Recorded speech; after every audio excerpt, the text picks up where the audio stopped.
Nakadakdang nga magsigawan ang isang public hearing ang Puerto Princesa City Water District para sa panukalang water rates adjustment sa November 6 sa araw ng Huwebes sa Performing Arts Center ng Palawan State University sa Barangay Tinigiban.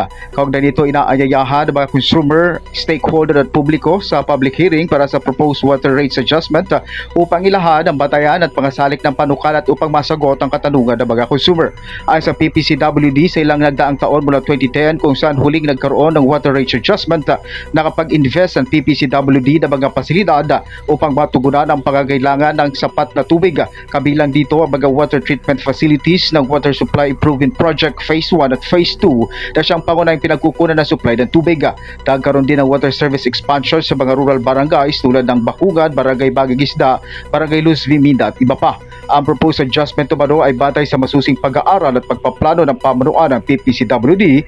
Patuloy na tumataas ang operation cost tulad ng kuryente, fuel, treatment chemicals, maintenance at iba pa. Kinakailangan din umano ng pag-aangkop ng water rates upang magkaroon ng sapat na pondo para sa mga susunod na water infrastructure projects na tutugon sa mga pagkakailangan ng mamamayan lalo na sa panahon ng El Niño at mga dry season.